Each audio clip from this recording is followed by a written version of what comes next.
예, 잘 오셨습니다. 반갑습니다. 한 분 한 분 축복합니다. 네, 한 분 한 분 축복합니다. 자, 우리 아이들, 우리 엄마 아빠 앞에서 다 이렇게 또 예배하는 것이 얼마나 보기 좋은지 감사합니다. 아, 오늘 우리가 이 예배를 통해서 여러분 한 주간의 모든 오염된 마음들, 상한 마음들 다 씻겨지기를 바랍니다. 하나님은 우리를 새롭게 하시는 분이십니다. 오늘 이 예배를 통해서 우리 모두가 새로운 마음을 받기를 원합니다. 우리는 계속해서 요한복음 말씀을 듣고 있는데 오늘 말씀은 지지난주에 들었던 그 말씀과 그러니까 한 3주 전에 들었던 말씀과 연결되는 말씀입니다. 죽은 나사로와 연결되는 말씀이에요. 오늘 찬양팀장이 마리아를 얘기 또 해주셔가지고 향유 옥합을 본 여인을 얘기해 주셔가지고 어떻게 알았지? 라는 생각을 좀 했습니다. 예, 사실 제 설교는 성경을 따라가기 때문에 다 할 수 있어요. 예, 우리 요한복음 계속해서 지금 한 1년 이상 지금 하고 있는데 아마 내년 초 정도면 마치지 않을까 싶습니다. 죽은 나사로 살아났습니다. 예수님께서 살리셨습니다. 그리고 이 사건 때문에 예수님을 따르는 사람들이 많아졌고 또 한편으로는 예수님을 따르는 사람이 많아졌기 때문에 이제 유대 지도자들이 예수님을 두려워하고 더 이상 봐줄 수 없다 해서 결판의 날이 왔습니다. 그것은 바로 예수님을 죽이기로 결정한 겁니다. 죽이기로 결정하고 한쪽에서는 예수님을 따르고 예수님의 제자들은 점점 세를 얻어가고 한쪽에서는 이제 예수를 죽이겠다고 결정하고 난 다음에 양측 간에 지금 언제 돌발 상황이 일어날지 모르는 상황이에요. 죽이려고 잡으러 왔을 때 여기서 가만히 있겠어요? 가만히 있지 않겠죠? 예수님의 제자들도 가만히 있지 않았습니다. 어떤 제자가 칼을 빼들었으니까 그만큼 가만히 있지 않았던 것은 분명해요. 그러나 지금 긴장이 고조되고 있는 상황이에요. 자, 이 긴장이 고조되는 상황 가운데 아주 재미있는 절기가 돌아옵니다. 그 절기가 무슨 절기냐면 유월절이에요. 여러분, 유월절은 성경에서 가장 중요한 절기예요. 유월절은 우리나라의 설날 같은 절기예요. 그래서 민족이 탄생해서 그날부터 1월 달로 잡고 그들은 움직여가고 있어요. 그러니까 유월절이 굉장히 중요한데 여러분, 모든 나라의 그 절기와 축제와 명절에는 기쁨이 있잖아요. 지금 우리가 이제 9월 좀 있으면 9월이잖아요. 9월에 뭐가 있죠? 추석이 있죠. 벌써 여러분 기분이 들뜨죠. 막 들뜨고 우리가 코로나만 아니면 여기서 뭐 잔치도 하면서 옛날처럼 음식도 해먹고 막 그럴 텐데 코로나 때문에 안 되겠습니다. 예, 참 그러나 우리가 추석을 하면 정말 기쁘고 즐겁고 좋은 날이에요. 마치 그 가족이 모인다고 하는 그 기쁨 때문에 이 들뜨는 것처럼 전 세계가 들뜨는 것처럼 이스라엘도 지금 유월절을 앞두고 들뜨기 시작합니다. 그런데 그 유월절이 딱 6일 남았어요. 6일 뒤면 유월절이 찾아오는 거예요. 근데 이스라엘에서 유월절은 굉장히 큰 명절이기 때문에 모든 사람들은 예루살렘으로 와야 돼요. 그러니까 여러분, 그 나라의 모든 사람들이 거의 대부분이 예루살렘으로 오니까 예루살렘이 얼마나 붐비겠어요? 그러니까 지금 예수님도 그 명절을 지키기 위해서 예루살렘 가까운 곳인 베다니로 가게 된 겁니다. 그 베다니가 어떤 곳이었어요? 죽은 나사로를 살리신 곳이 바로 베다니였어요. 오늘 예수님께서 이 잔치를 하기 위해서 베다니 들어간 그 곳이 바로 죽은 나사로의 집이었어요. 살아난 집이었어요. 명절은 다가오고 있습니다. 죽은 사람이 살아났습니다. 얼마나 기쁘겠어요. 그러니까 이 잔치는 지금 굉장한 잔치입니다. 근데 이 잔치를 사람들이 많이 모여 있고 사람들이 많이 있던 예수를 보러 오려고 오는 사람들도 많이 있는 이 잔치에는 그냥 기쁨만이 있지 않아요. 이 잔치를 바라보는 시각들이 달라요. 오늘 4가지 이 사람들 등장인물들의 시각을 따라가면서 우리는 어떤 마음으로 그 잔치를 참여했던 사람들의 어떤 마음을 우리가 받아야 될 것인지 같이 살펴보도록 하겠습니다. 첫 번째, 이 잔치에는 누가 나오냐면 마르다가 나옵니다. 여러분, 이 잔치의 그 전체 여주인은 마르다예요. 마르다는 어떤 여인입니까? 나사로, 죽은 나사로의 여동생, 첫째 여동생입니다. 이 죽은 나사로의 첫째 여동생 마르다. 주님이 계셨더라면 우리 오라버니가 죽지 않았을 것입니다. 그랬더니 예수님께서 나는 부활이요 생명이고 나를 믿는 자는 죽어도 살겠고 이것을 네가 믿느냐? 라고 말했을 때 마르다가 뭐라고 했냐면 한 발 뒤로 물러나가지고 마지막 때에는 다시 살아날 줄 믿습니다. 그렇다고 해가지고 마르다가 믿음이 없다라고 말할 수는 없어요. 왜냐하면 지금 여러분, 내가 당장 누가 죽었는데, 내가 친한 사람이 죽었는데 예수님께서 오셔서 살아날 것이다 그러면 여러분 믿겠어요? 믿기 어려워요. 그러니까 마르다는 굉장히 현실적인 사람 같아요. 믿음을 갖고 있지만 현실적인 사람이에요. 이 여인이 지금 그의 집에 찾아온 손님들을 맞이할 수밖에 없습니다. 왜냐하면 아마 이 여인이 여주인 같아요. 그래서 그녀는 지금 예수님을 찾아온 손님과 예수님의 제자들과 예수님을 모시고 잔치를 치르기 위해서 진두지휘하고 있습니다. 그러니까 열심히 일을 합니다. 열심히 일을 하는 게 나쁜 게 아니죠.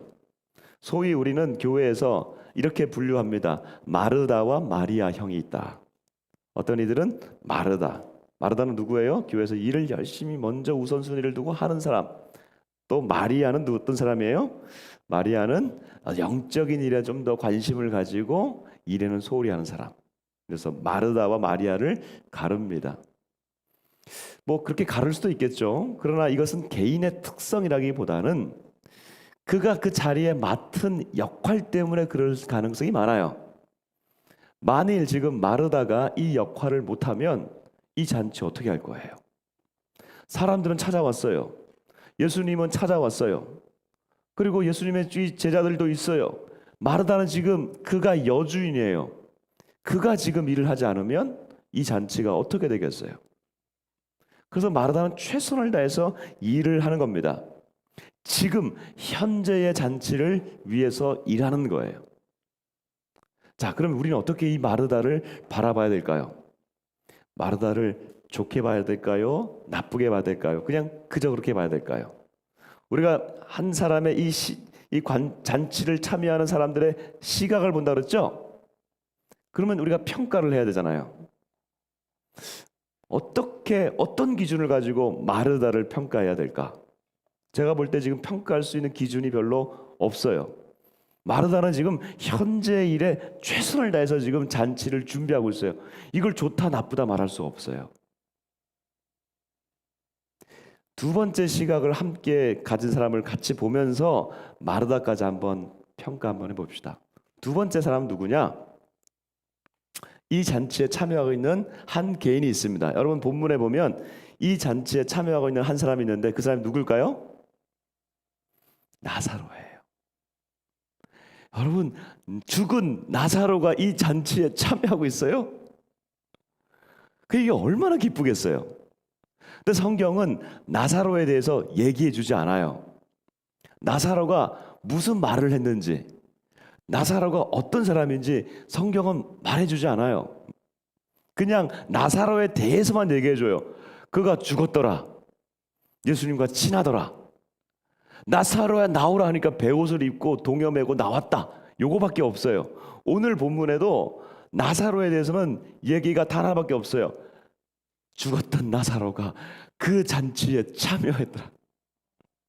요거밖에 나와 있지 않아요. 그러면 여러분 우리가 추측해 보는 거죠. 이럴 때는 우리가 거룩한 상상력을 가지고 추측해 보는 거예요.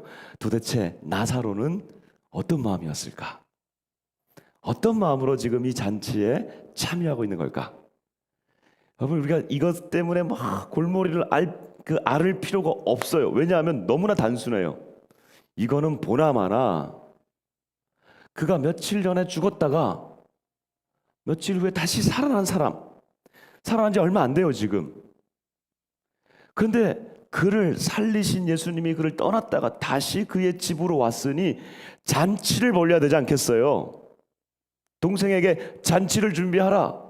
그리고 그는 어디에 있냐면 예수와 함께 앉은 자 중에 있는 거예요. 거기에 뭐에 있을까요? 그의 마음은 어떤 걸까요?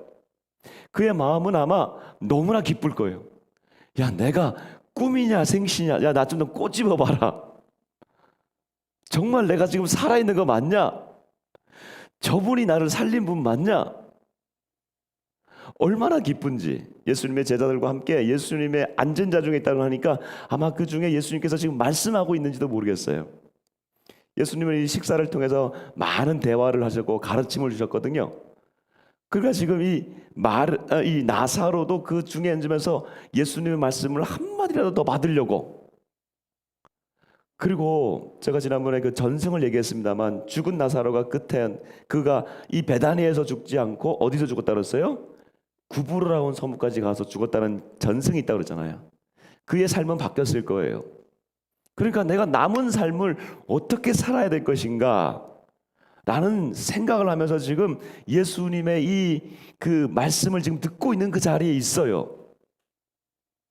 얼마나 좋아요. 여러분 같이 예수님의 말씀을 들으려고 지금 이 자리에 나온 거 아닙니까? 지금 나사로와 같은 마음일 거예요. 그 마음은 지금 좀 칙칙한 마음일 수도 있고 좀 우중충한 마음일 수도 있어요. 그러나 나사로의 마음은 너무 기쁘겠죠. 그럼 어찌됐든 주님의 말씀 앞에 나온 거잖아요. 그 마음이에요.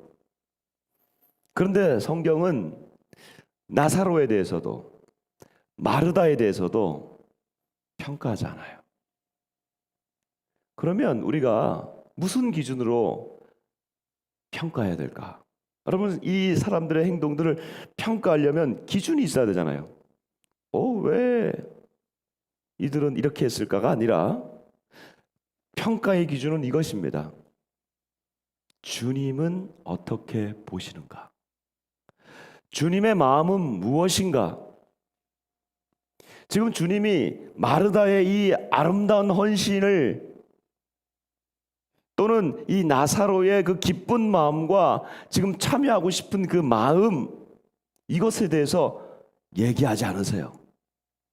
얘기하지 않는다고 해가지고 이것이 나쁜 건 아니라고 말씀을 드렸어요. 그러면 주님이 싫어하는 것도 있고 좋아하는 것도 있을까? 이들의 상태는 그냥 그렇다, 그저 그렇다고 한다면 주님이 또 싫어하는 것과 주님이 지금 좋아하는 것은 더 좋아하는 것이 있는 것인가? 그렇다면 이것들이 이 두 사람의 행동이 평가가 되겠죠. 오늘 이 나머지 이 사람들이 또 나오는데 그 사람들을 보면 주님이 꾸짖으시면서 또 한편으로는 주님이 칭찬하는 경우가 나옵니다. 우선 세 번째 인물인데 그 세 번째 인물 한번 보십시다. 여러분 같이 한번 읽어보겠습니다. 세 번째 인물은 가롯 유다입니다. 4절부터 6절까지 7절까지 한번 읽어보겠습니다. 시작. 제자 중 하나로서 예수를 잡아줄 가롯 유다가 말하되 이 향유를 어찌하여 300데나리온에 팔아 가난한 자들에게 주지 아니하였느냐니 이렇게 말함은 가난한 자들을 생각함이 아니요 그는 도둑이라 돈계를 맞고 거기 넣는 것을 훔쳐 가미러라. 예수께서 이르시되 그를 가만두어까지. 그를 가만두어. 세 번째 사람은 누구냐면 가롯 유다예요. 가롯 유다는 예수님의 돈궤를 맡았다. 그러면 사람들이 헌금을 하면 그 헌금을 관리하는 사람이었겠죠. 그래서 그들의 쓸 필요들을 그가 다 적절하게 사용하는 사람이었어요. 재정 사용자예요.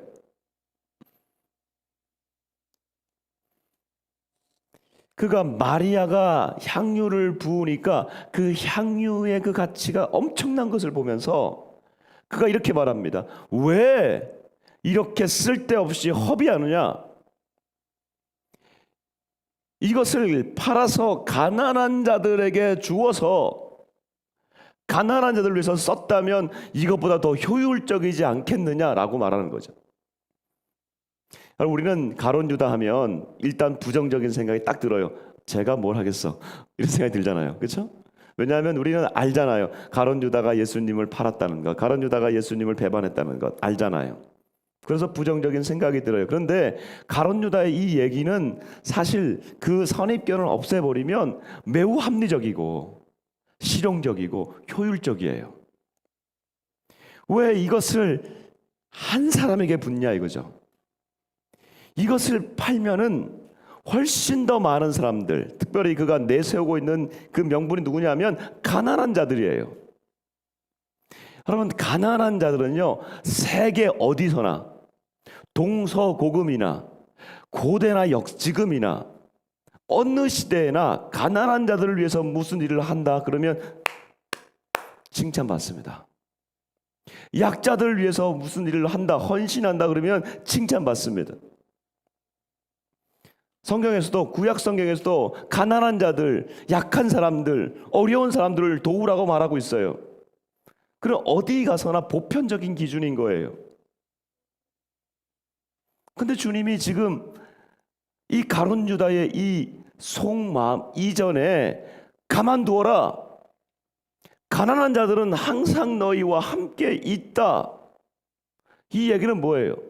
보편적인 기준이, 보편적인 명분이 더 우선하는 것이, 그 보편적인 명분보다 더 우선하는 게 있다는 거예요. 지금 이 잔치에서 보편적인 명분을 가지고 가난한 자들을 위해서 사용해야 된다고 나왔는데 주님은 그것보다 더 우선되는 가치가 있다는 거예요. 그 더 우선되는 가치가 뭐예요? 가난한 자들은 너희와 항상 함께 있거니와 나는 너희와 함께 있지 않는다.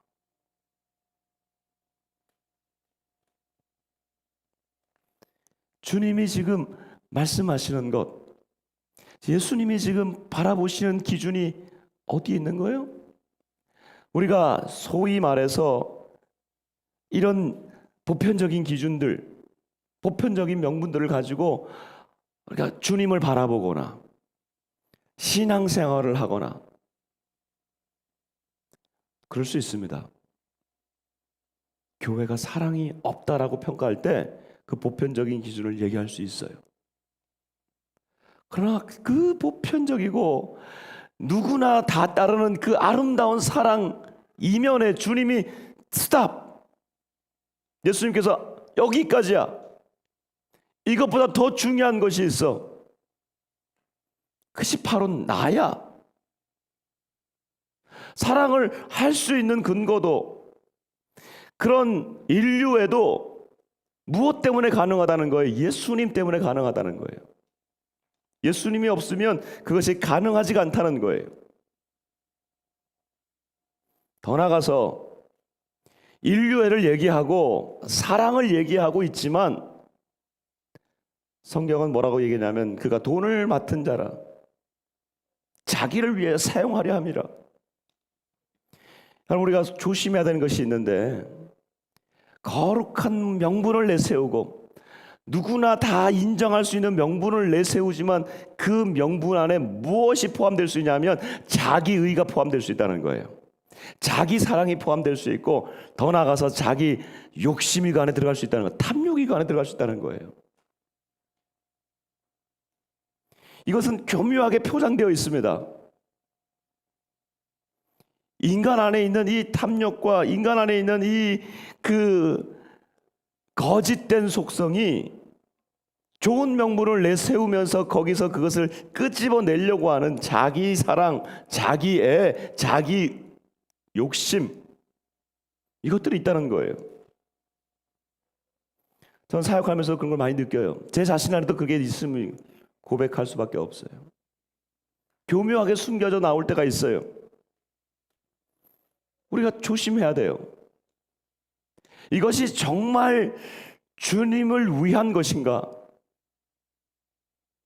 정말 이것을 내세우면서 거룩한 명분을 내세우면서 내 안에서 그것을 가지려고 하는 것인가? 주님이 지금 꾸짖습니다. 예수를 내세우면서 예수를 따르는 그 거룩한 명분을 내세우면서 내 안에서 일어나는 수많은 어떤 이득들, 그리고 결국은 그것이 나를 향한 자기의 자기를 사랑하는 것, 이것으로 귀결되면 우선순위가 무너지면 넘어진다는 거예요. 주님은 그것을 지금 명확하게 얘기해 주고 계세요.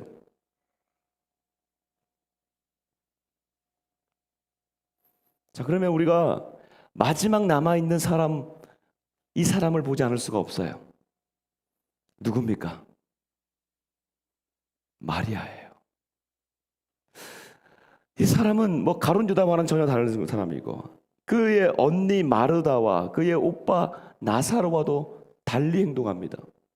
잔치가 막 늘 벌어지고 다들 기뻐하고 있는데, 이 여인은 갑자기 자기가 갖고 있는 그 나드 향유. 여러분, 이게 지금 이제 이렇게 성경에서 향유라고 얘기하고 막 그러면 잘 모르시죠. 이게 뭐 향을 맡아봐야 알지. 예.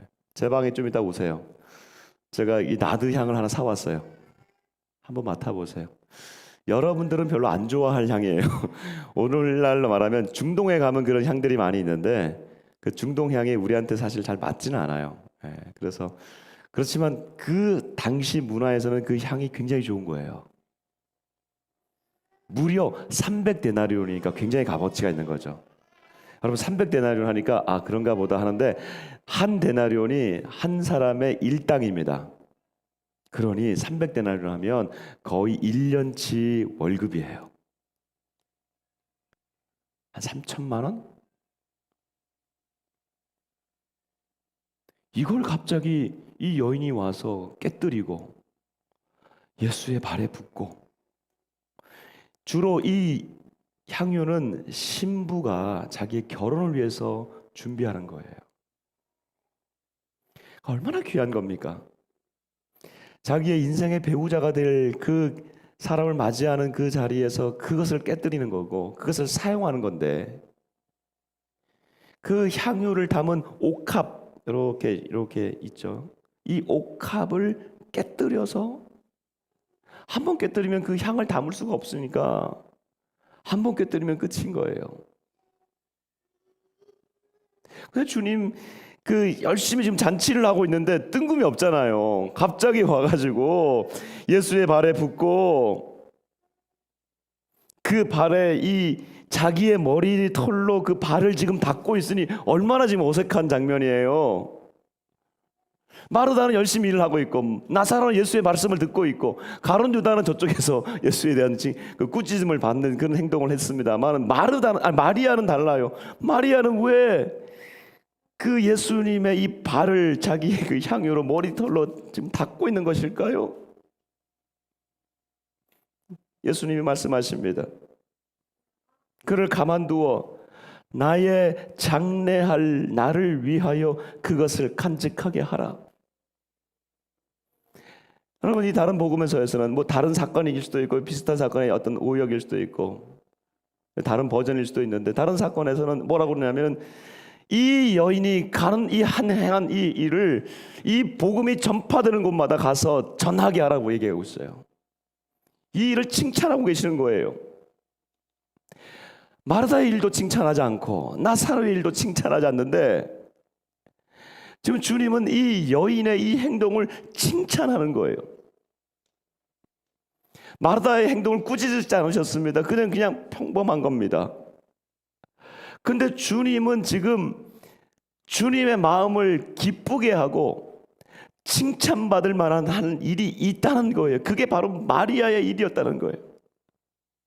그 상황에서 누구도 생각하지 못했는데, 그 상황에서 우리가 볼 때는 좀 어이없는 그 행동이 주님의 마음을 기쁘게 하고, 쉽게 칭찬하지 않는데 쉽게 칭찬이 나오게 할 만한 일이었다는 거예요. 그게 왜 그래요? 나의 장래할 날을 위하여 준비했다는 거예요. 마르다는 현재의 잔치, 예수님을 어떻게 모실까? 그 잔치에 골몰했습니다. 나사로는 예수님의 말씀을 더 받아들이고, 예수님 앞에 내가 성장하고, 그런데 예수님이 칭찬하고 예수님의 마음을 가장 기쁘게 하는 행동은 무엇이냐? 엿새 후면 유월절이라 라고 요한복음 12장은 시작하고 있어요. 왜 유월절을 강조하는 거예요? 유월절에 예수님이 돌아가시니까. 사람들은 몰라요. 제자들은 몰라요. 예수님의 제자들도 예수님께서 지금 유월절에 들어가시면 이제 이 나라를 받나 보다 이렇게 생각하고 있지, 예수님의 이 죽음에 대해서는 남 누구도 생각하지 못하는데 이 여인이 예수님의 죽음을 준비하고 있는 거예요. 어떻게 이 여인이 이 예수님의 죽음을 준비할까? 어떻게 알았을까? 성경은 얘기하고 있지 않아요. 아마 강력한 하나님의 어떤 그런 마음이 있었지 않았을까? 그래서 이것을 그도 모르게 그가 어떤 예언적인 행동을 한 것이나 마찬가지라고 봐요. 그러니까 성령이 그의 마음을 감동시키신 것 같아요. 그런데 그 행동을 지금 주님이 기쁘게 받으시고 죽음을 앞두시고 누구도 위로해 주지 않아요. 다 예수님으로부터 받으려고만 해요. 예수님 더 말씀해 주십시오. 예수님 이거 더 드십시오.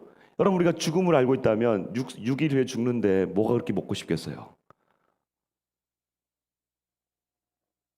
현재의 잔치만 우리가 열심히 준비하고 있는 거예요.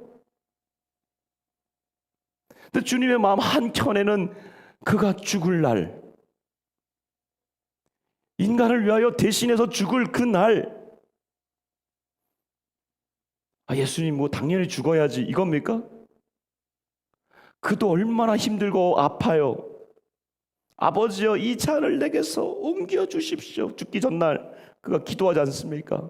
나 이거 못합니다. 땀이 핏방울이 되듯다. 이것을 우리가 눈물로 해석한다 그러잖아요. 그렇게 어려운 그 죽음의 고난의 길을 가는데 사람들은 잔치만 하고 있는데 그 여인이 와서 그 옥합을 깨뜨리고 예수의 발을 못 박힐 그 발을 닦아주고 예수님의 마음이 얼마나 위로를 받았을 것이고, 내가 이 가는 이 길을 이 여인이 알고 있다는 이 마음에 예수의 이 마음이 얼마나 흡족할 것이며, 여러분, 나의 슬픔과 나의 아픔에 공감하는 자들, 같이 눈물 흘리는 자들에게 내 마음이 가지 않습니까? 이 기쁘고 왁작지껄한 이 잔치의 날에 사람들은 한켠에선 지금 이 예수님의 마음이 이렇게 한쪽에서는 완전히 죽음을 향해서 가시는 그 어두운 마음이 있잖아요. 예수님이라고 왜 그 마음이 없겠어요? 무거운 마음이 있잖아요. 그 마음을 누구도 몰라주고 있는데 이 여인이 그 마음을 위로해 준 거예요. 예수님의 이 죽음의 이 고귀함은 3,000만 원? 3만 달러? 300데나리온? 이것과 비교가 될 수 없다는 거예요.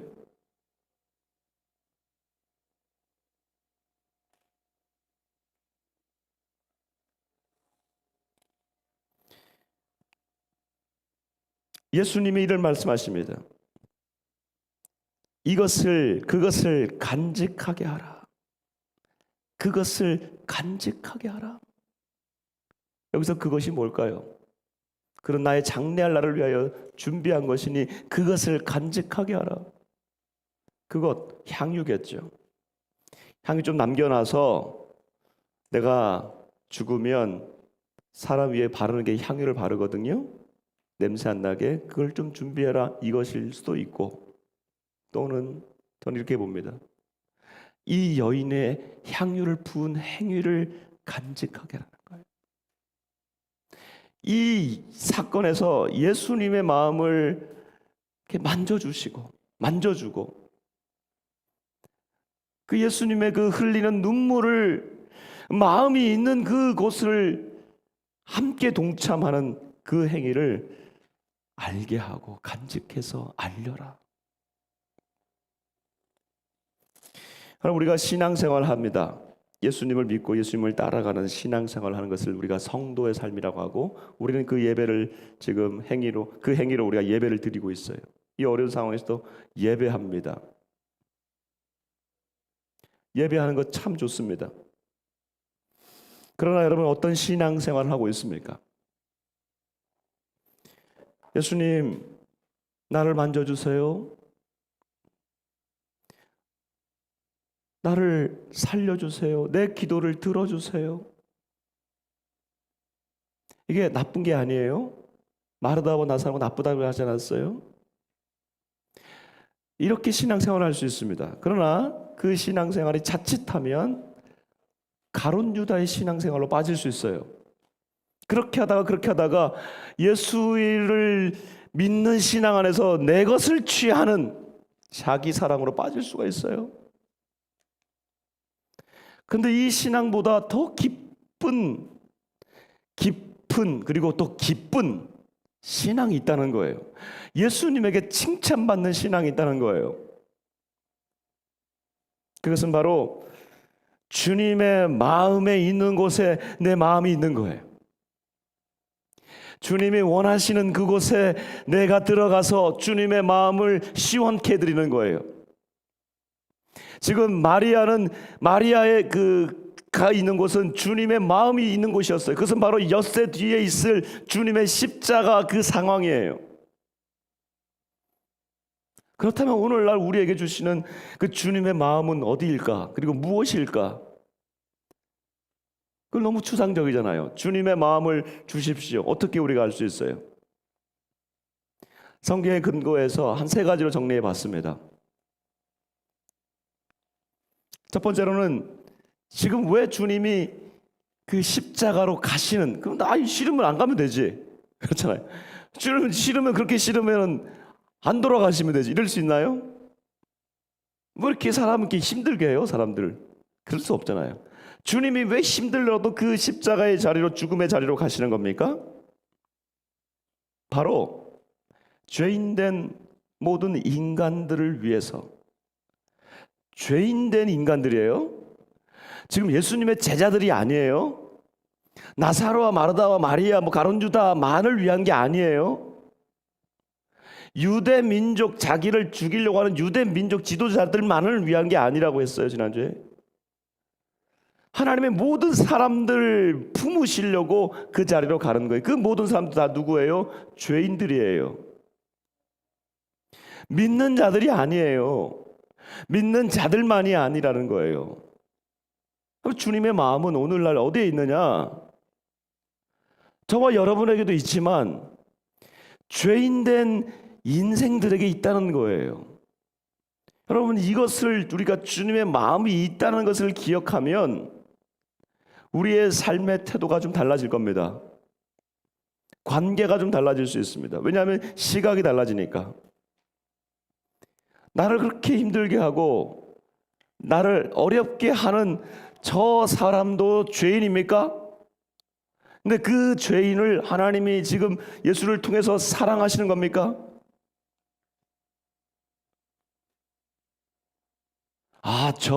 우리가 싫어하는 사람들은 주로 사람이 아니라 인간이잖아요. 저 인간은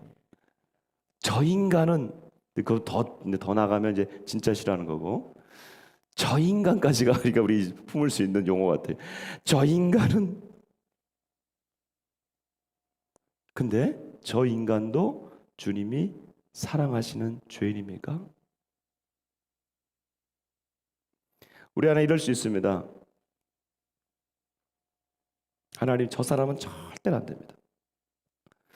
저 인간은 정말로 지옥불에 들어가가지고 혼을 나야 되는 그런 인간입니다 라고 하는 사람이 있다면 그 사람이 잘못이 아니라 내가 잘못이에요.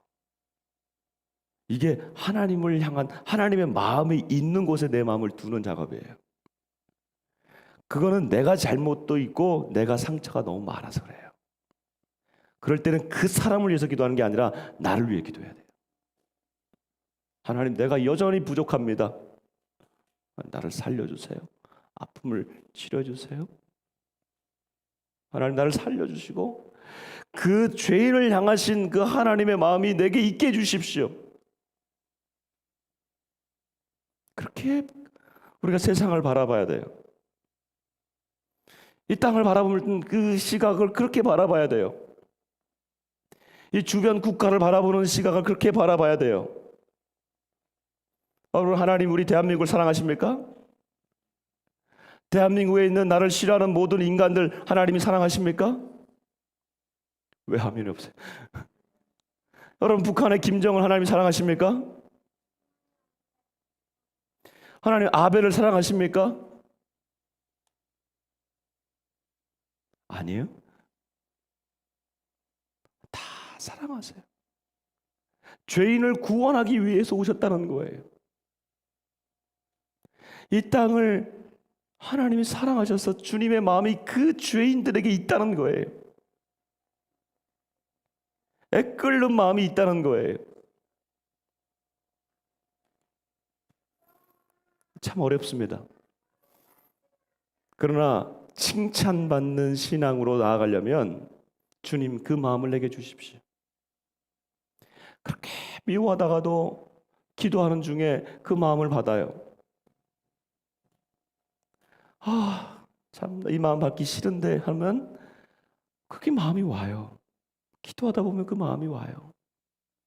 그래서 주님 미워했던 거 용서해 주시고 그를 하나님이 사랑하시는데 나도 사랑하게 해주십시오. 기도가 바뀌죠.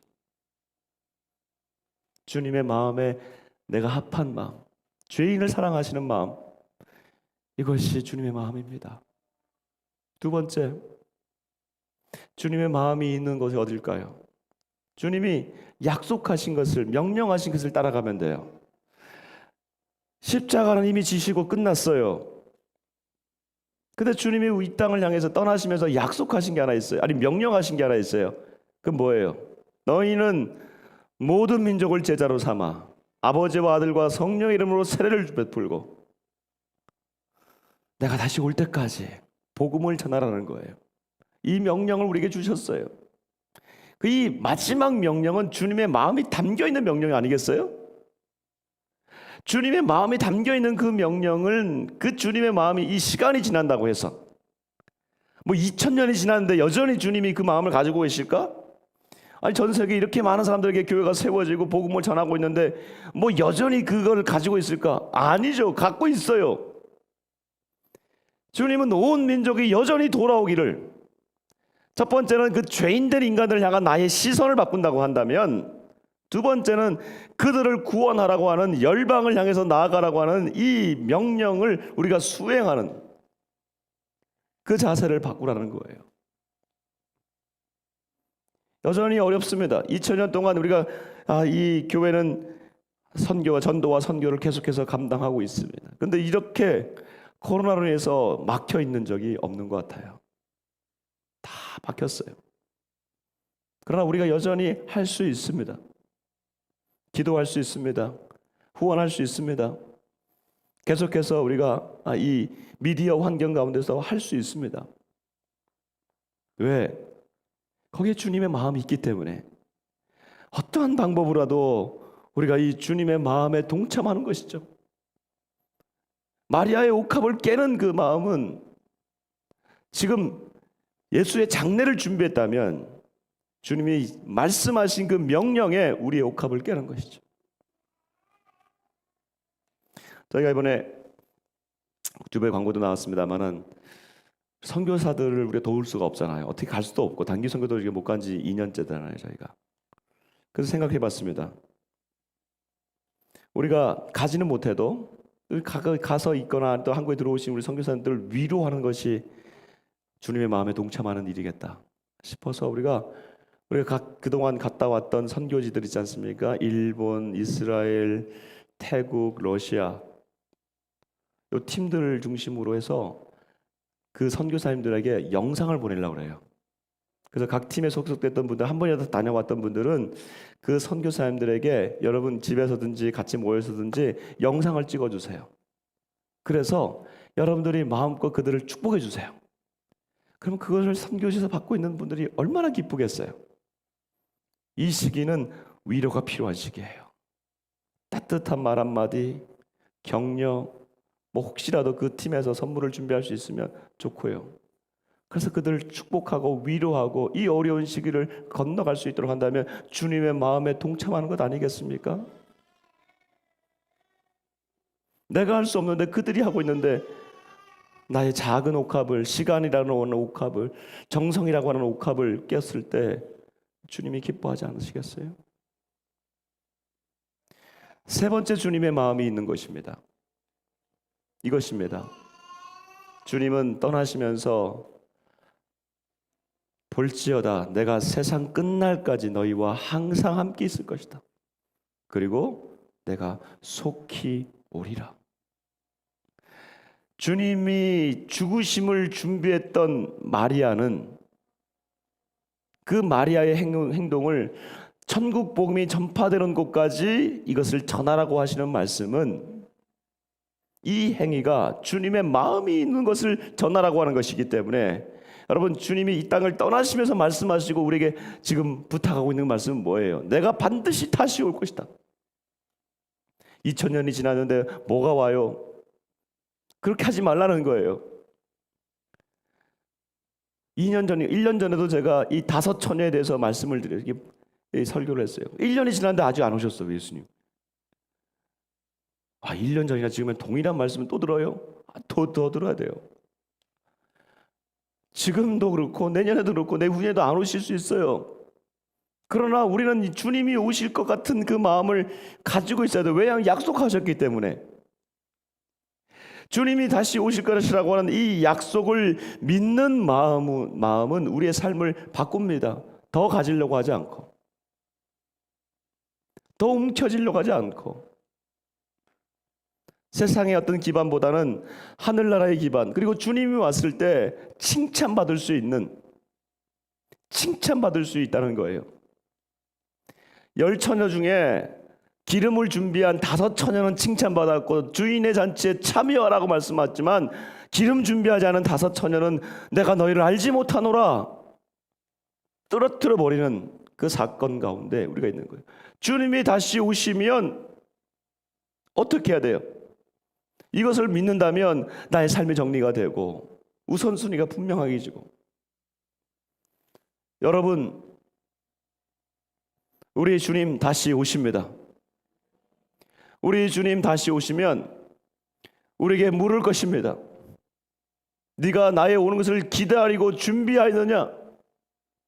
우리가 대답할 것도 별로 없어요. 왜냐하면 나의 상태가 이미 이걸 대답하고 있기 때문이에요.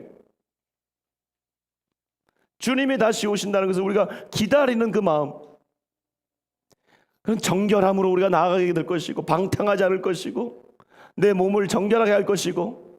왜냐하면 그리스도가 오신다고 하는 것은 신랑이 오신다고 성경은 비유하고 있는데 우리를 신부라고 그래요. 저는 남자라 이 신부가 잘 어떤 느낌이 없어요. 그러나 그 신부라고 하면 정결함이 있잖아요.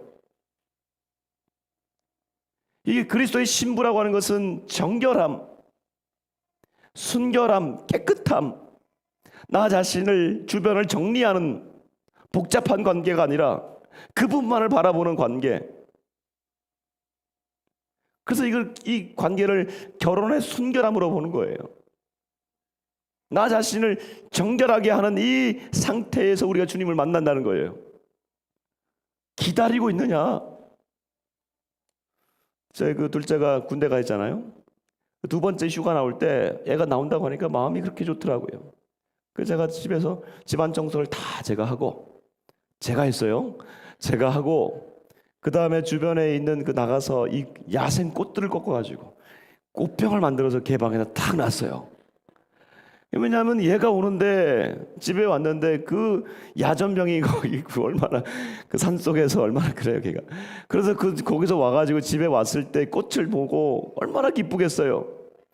군대 간 아들을 기다리는 아빠의 마음이 다시 오실 예수님의 마음보다 적지 않아요? 더 커야 되는 거예요. 우리 주님이 오시는데 내 생활을 꽃으로 장식하고 아름답게 장식하고 냄새나는 부분들 다 정리하고 지저분한 관계들 다 정리해서 우리 주님이 오실 것을 우리가 준비하는 그 마음, 거기에 우리 주님의 마음이 있기 때문에 그렇습니다. 왜냐하면 주님이 오신다고 했기 때문에, 다른 것이 아니라 주님이 다시 오신다고 하셨기 때문에 이건 분명한 거예요. 이건 너무나 확실한 거예요. 거기에 우리의 마음을 두면 칭찬받는다는 것이죠. 우리가 무슨 일을 할 때 칭찬받는 게 좋지 않습니까?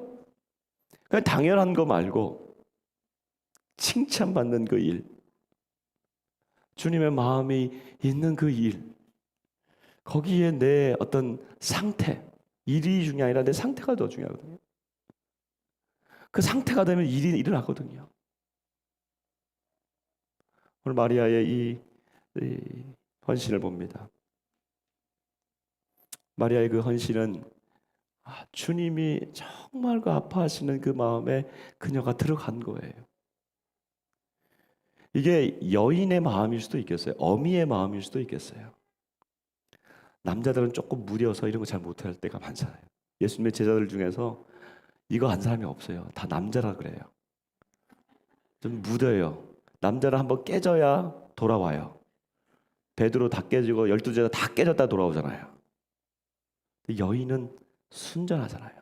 이게 어미의 마음과 여인의 마음 같아요. 우리 남성들이든 여성들이든 우리 주님의 제자들은 이 마음을 받았으면 좋겠어요. 주님, 주님의 마음이 어디 있습니까? 지금 내가 그 안에 들어가게 해주십시오. 주님, 죄인을 사랑하신다고 하셨으니 그를 내가 품게 해주십시오. 주님, 열방으로 나가라 했는데 내가 나가지 못하니 나가는 이 작업을 계속하게 해주시고 나가는 이들을 축복하게 해주십시오. 주님, 다시 오신다고 했는데 내 주변을 돌아보니 주님 다시 오실지 않을 것처럼 살고 있습니다. 내 삶을 정리하게 하여 주옵소서. 그렇게 되기를 주님의 마음을 흡족하게 하는 우리 사랑하는 생명나라 성도들 되시기를 주의 이름으로 축복합니다.